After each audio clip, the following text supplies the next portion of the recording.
당신이 지금 이 목소리를 듣고 있는 것에는 이유가 있습니다. 오늘은 조금 불편한 이야기를 나누어야 할 것 같습니다. 우리가 세상에서 가장 안전하다고 믿는 곳, 문을 닫고 나서야 비로소 긴장을 풀 수 있는 곳, 바로 당신의 집에 관한 이야기입니다. 혹시 이런 경험이 있으신지요?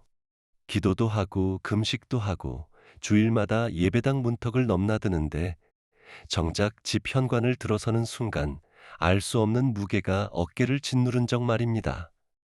별것 아닌 일로 터지는 부부싸움, 이유 없이 방 안을 떠도는 우울, 아이들을 밤마다 깨우는 악몽 같은 것들 말이지요. 청소를 하고 가구를 재배치하고 향초까지 켜보아도 평화는 손에 쥔 모래처럼 자꾸만 새어나갑니다.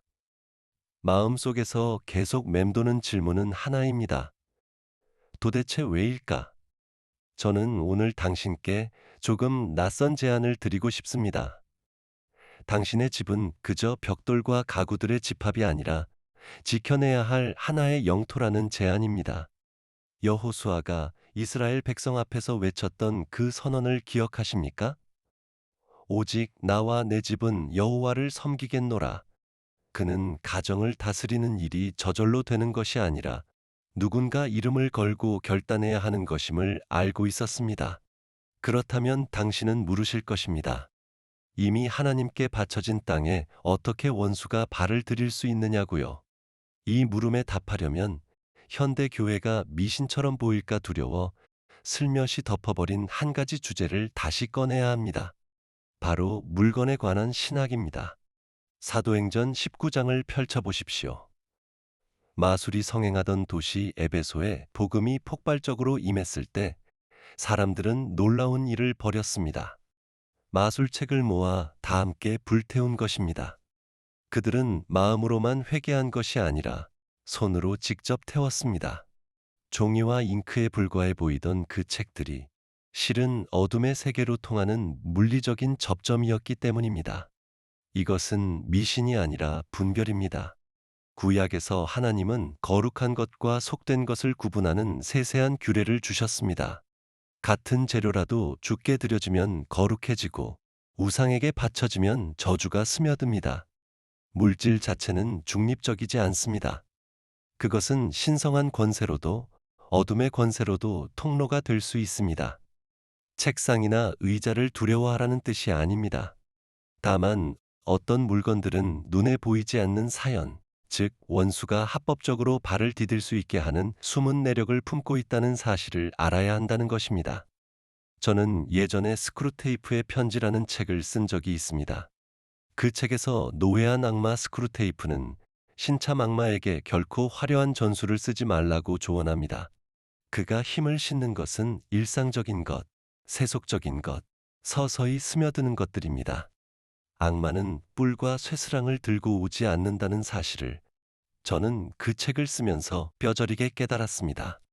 그는 오히려 예술과 문화, 건강과 안녕이라는 무해한 얼굴을 하고 찾아올 때 훨씬 효과적입니다. 오늘날 이 전략이 얼마나 정교하게 작동하는지 당신도 짐작하실 것입니다. 별자리 이야기가 식탁의 흔한 화제가 되었고, 수정 원석이 소품점에서 치유의 도구로 팔려나가며 에너지와 진동이라는 말이 기도와 성령의 자리를 슬그머니 대신하고 있습니다. 옛 오컬티즘이 영적 자기계발이라는 새 상표를 달고 정상적인 것처럼 유통되고 있는 것이지요. 이 새로운 영성을 상징하는 물건들이 당신의 집 문턱을 넘을 때마다 그것들은 위장한 밀사처럼 움직입니다. 겉모습은 아름다운 선물이거나 흥미로운 장식품이지만 그 안에는 당신이 잠든 사이 안에서부터 문을 열어줄 준비가 된 자들이 숨어 있습니다. 이러한 침투는 단번에 일어나지 않고 대개 세 단계를 거쳐 자리를 잡습니다. 첫째는 억압입니다. 뚜렷한 이유 없이 짓누르는 무거움, 기쁨과 활력을 조용히 빨아들이는 침체된 공기입니다. 둘째는 강박입니다. 영향력이 마음속 깊이 파고들어 불경스럽고 침입적인 생각들, 설명되지 않는 중독, 어디선가 밀려오는 것 같은 충동으로 나타납니다. 셋째, 가장 심각한 단계는 나타남입니다. 움직이는 물건, 스치는 그림자, 들리지 않아야 할 목소리, 누군가 지켜보는 듯한 느낌, 혹은 아이들이 상상 속 친구라 부르는 무서운 존재들입니다. 사도 바울이 에베소서 6장에서 상기시키듯 우리의 씨름은 혈과 육을 상대하는 것이 아니기 때문입니다. 그리고 만약 이 억압에서 나타남에 이르는 여러 문제들의 뿌리가 아무 생각 없이 집안에 들여놓은 어느 작은 장식품에서 시작되었다면 어떨까요? 이제 그 위장한 밀사들을 하나씩 벗겨봅시다. 가장 먼저, 가장 흔하면서도 가장 교묘한 것부터 시작하겠습니다. 드림캐쳐입니다. 잡화점과 소품가게에서는 좋은 꿈을 지켜준다는 예쁜 부적으로 팔리지만 그 뿌리는 이교적 의식에 닿아 있습니다. 아메리카 원주민의 샤머니즘 전통에서 태어난 이 물건은 단순한 벽 장식이 아니라 영의 세계와 교류하기 위해 고안된 의식용 도구입니다. 본래의 믿음에서는 그것이 영적인 거미줄처럼 악몽을 걸러내고 좋은 꿈만 통과시킨다고 합니다. 그런데 여기에 치명적인 함정이 있습니다. 그런 일을 하려면 그것은 반드시 영적 영역에서 실제로 작동해야 한다는 것이지요. 다시 말해, 그것은 본래부터 통로로 설계된 물건입니다. 오늘날 무당이나 오컬트 수행자들은 이것을 영적 존재를 불러들이는 초점으로 사용합니다. 이것을 당신의 침실이나 자녀의 침대 머리맡에 걸어둘 때 당신은 보호를 얻는 것이 아니라 자신도 모르게 안테나를 세우는 것입니다. 잠든 사이 마음의 방문을 미리 열어주는 것과 다름없습니다.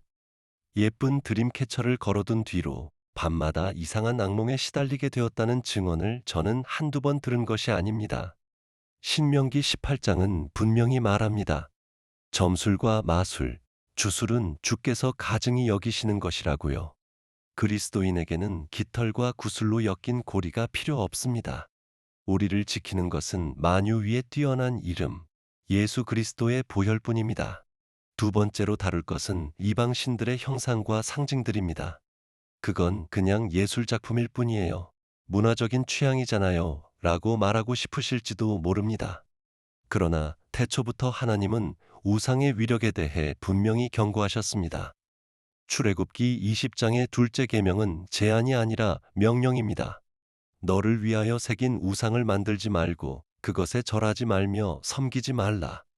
훗날 사도 바울은 고린도전서 10장에서 그 배경에 있는 신학을 풀어줍니다. 무릇 이방인이 제사하는 것은 귀신에게 하는 것이요 하나님께 하는 것이 아니니 나는 너희가 귀신과 사귀는 자 되기를 원하지 아니하노라. 바울의 말은 부처상이나 가네샤상 혹은 아프리카 부족신의 형상 자체에 마법 같은 힘이 있다는 뜻이 아닙니다. 모든 우상 뒤에는, 모든 거짓 종교체계 뒤에는 그 숭배를 받아온 실제 영적 존재들이 있다는 뜻입니다. 이국적이라는 이유로 거실에 그런 형상을 드리거나 의식에 쓰였던 부족 가면을 벽에 걸 때 당신은 그저 장식하는 것이 아니라 그리스도께만 속해야 할 자리에 다른 이름을 위한 제단을 세우는 것입니다. 창세기에서 라헬이 아버지 라반의 우상을 짐 속에 몰래 숨겨나온 이야기를 떠올려 보십시오. 그 작은 우상들의 존재는 야곱의 집안에 다툼과 속임수를 불러왔고 결국 야곱이 모든 이방 신상과 그 장신구를 상수리나무 아래 묻고 나서야 그 집안은 정결하게 되었습니다. 어떤 형상을 단지 미학적으로만 존중한다 해도 우리는 그 형상이 대표하는 것과 무언의 계약을 맺는 셈입니다. 저는 일찍이 아름다움이라는 것이 얼마나 위험한 유혹이 될 수 있는지 경고한 바 있습니다. 아름다움 자체는 하나님의 속성 중 하나이지만 선한 것이 다 그렇듯 원수는 이것을 위조해 우리를 속일 수 있습니다. 고린도 후서 11장이 일러주듯 사탄도 광명의 천사로 가장합니다. 그는 흉측한 모습으로 오지 않습니다. 오히려 세련되고 매혹적이며 문화적으로 풍요로운 모습으로 다가옵니다. 의식용 가면의 이국적 아름다움이나 명상하는 조각상의 고요함은 완벽한 미끼입니다.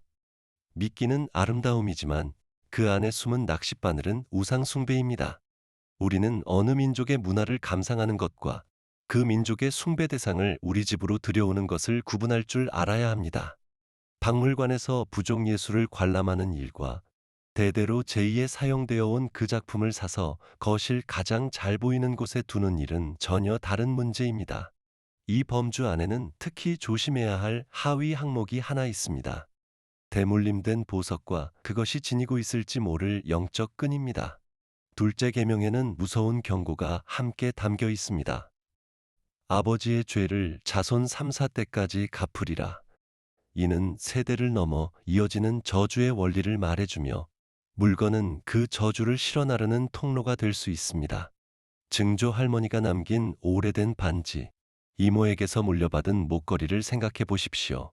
만약 그 친척이 강신술이나 특정 비밀 결사 혹은 어떤 형태로든 오컬트에 관여했다면 그 장신구는 어떤 의식 가운데 봉헌되었을 가능성이 있습니다. 질병과 불행, 이혼과 이른 죽음이라는 영적 내력이 그 안에 담겨 대를 이어 되풀이될 수 있는 것이지요. 실제로 조사해 보니 그 반지가 무당집에서 몸에 봉인해준 부적이었다는 사실을 발견한 이들의 사례도 있습니다. 여기서 필요한 것은 분별입니다. 물려받은 보석의 출처와 사연을 물어보십시오. 설명할 수 없는 불안이 느껴진다면 기도하며 그 물건과 얽힌 어떤 악한 영적 끈도 끊어달라고 간구하십시오. 성령께서 그것을 처분하라고 하신다면 망설이지 마십시오. 어떤 추억의 가치도, 어떤 시세도 당신 영혼의 평안과 가정의 평화보다 귀하지 않습니다. 세 번째 범주는 아마도 가장 과소평가된 것일 겁니다. 우리의 지성에 그럴듯하게 호소하기 때문입니다. 바로 오컬트 서적과 오염된 문학입니다. 책장은 단순한 정보의 창고가 아니라 하나의 통로가 될 수 있습니다. 말에는 힘이 있습니다. 잠언 18장은 죽고 사는 것이 혀의 힘에 달렸다고 말하며 요한복음은 태초에 말씀이 계시니라로 시작합니다. 말은 현실을 빚어냅니다. 점성술과 타로, 마법, 뉴에이지, 끌어당김의 법칙을 다루는 책들은 단순한 사상의 모음이 아닙니다. 상당수는 문자 그대로 오컬트 입문서이며 저자가 집필 과정에서 행했던 소환과 의식, 봉헌의 흔적을 담고 있습니다. 그런 책을 책장에 꽂아둔다는 것은 문을 열어둔 채 잠자리에 드는 것과 같습니다. 에베소의 그 장면을 다시 떠올려 보십시오. 새신자들은 자신들의 마법책을 불살랐고 그 가치는 은 5만 드라크마, 오늘날로 환산하면 수백만 달러에 달했습니다. 그들은 영적 자유가 그 책들이 담고 있는 금지된 지식보다 훨씬 귀하다는 것을 알았던 것입니다.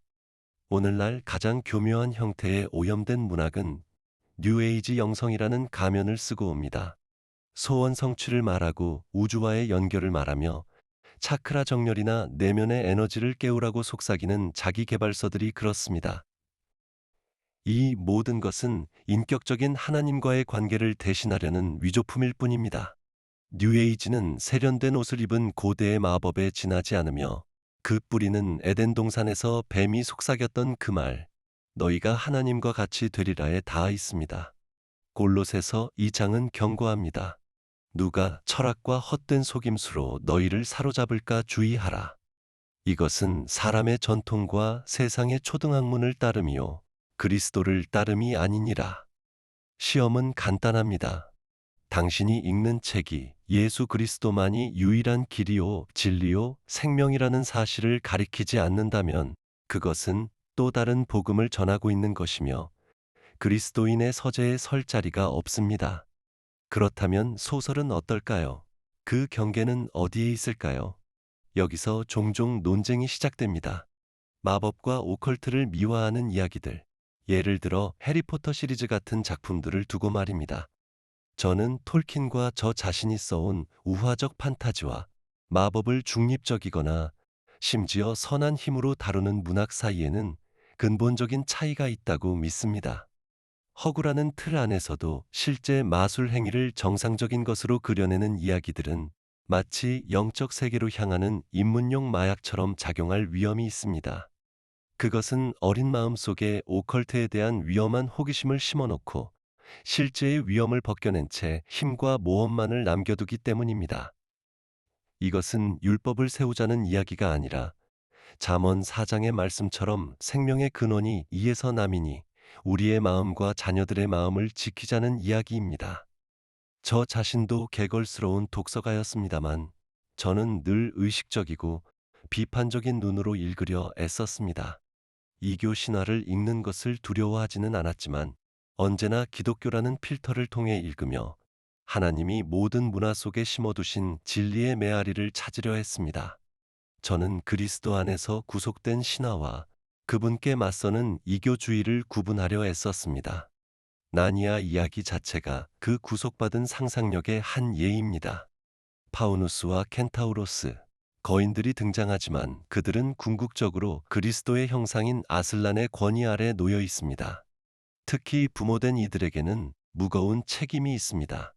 우리가 책을 통해 아이의 마음속에 들여보내는 것들이 그 아이의 영적 세계관을 빚어가기 때문입니다. 바울이 고린도전서에서 남긴 원칙, 모든 것이 가하나 다 유익한 것은 아니라는 말씀이 우리의 나침반이 되어야 합니다. 지금이 바로 기도와 분별로 책장을 정리할 때입니다. 각 권마다 스스로 물어보십시오. 이 책이 나를 세우는가? 그리스도를 영화롭게 하는가? 아니면 속임수로 향하는 문을 여는가? 이제 가장 혼란스럽고 분별하기 어려운 범주로 넘어가겠습니다. 인형과 피규어, 그리고 그것이 감추고 있을지 모를 위장된 애니미즘입니다. 역사와 문화를 통틀어 IT의 부두교에서부터 유럽의 마법 전통에 이르기까지 인형은 의식의 도구로 사용되어 왔습니다. 그 기저에 깔린 믿음은 사람이나 짐승의 형상을 한 물건이 영의 거처가 될 수 있다는 것입니다. 물론 대부분의 인형은 그저 장난감입니다. 그러나 오래된 인형, 오컬트에 몸담았던 친척으로부터 물려받은 인형, 출처를 알 수 없는 골동품점에서 산 인형, 혹은 깊이 이교적인 문화권에서 만들어진 수공예품은 미적 가치 이상의 것을 지닐 수 있습니다. 너를 위하여 우상을 만들지 말라는 성경의 원칙이 여기에도 미묘하게 적용됩니다. 아이가 집안의 특정 인형을 이유 없이 무서워한다는 이야기를 우리는 얼마나 자주 듣습니까? 흔히 아이들의 영적 민감함은 이성적 회의로 무장한 어른들이 놓치는 것을 감지해내곤 합니다. 이 미묘한 우상 숭배는 현대 대중문화 속 액션 피규어와 수집품으로도 이어집니다. 수집 취미 자체는 무해할 수 있습니다. 그러나 그 수집이 하나의 재단이 되고 특히 악마적이거나 괴물 같은 노골적으로 오컬트적인 캐릭터를 향해 하나님께 드려야 할 시간과 돈과 애정이 쏟아진다면 우리는 위험한 선을 넘는 것입니다. 사도 요한은 첫째 서신을 다급한 경고로 맺습니다. 자녀들아, 너희 자신을 지켜 우상에게서 멀리하라. 그의 시대의 우상은 이교신들의 조각상이었지만 오늘의 우상은 진열장 위 플라스틱 인형일 수도 있습니다. 문제는 소설이 아니라 숭배입니다. 스스로 물어야 할 질문은 이것입니다. 내 보물은 어디 있는가? 내 마음은 어디 있는가? 저는 이 물음에 대한 완벽한 해독제를 나니아 안에 담아두었다고 생각합니다. 바로 구속받은 상상력입니다. 저는 그 세계를 파우누스와 켄타우로스와 거인들, 즉 이교 신화의 피조물들로 가득 채웠습니다. 그러나 저는 그들 모두를 예외 없이 아슬란의 통치 아래 두었습니다. 그들 자체는 힘의 근원이 아니며 빛을 섬기든 어둠을 섬기든 둘 중 하나일 뿐입니다. 제가 말하고 싶었던 것은 문제는 상상력 자체가 아니라 그 상상력을 통해 누구를 경배하느냐에 있다는 것입니다. 상상력은 하나님의 영광을 새로운 방식으로 보게 해주는 망원경이어야지 하나님을 가리는 우상이 되어서는 안 됩니다. 좋은 것이라 할지라도 마음의 첫 자리를 차지한다면 그것은 우상이 됩니다.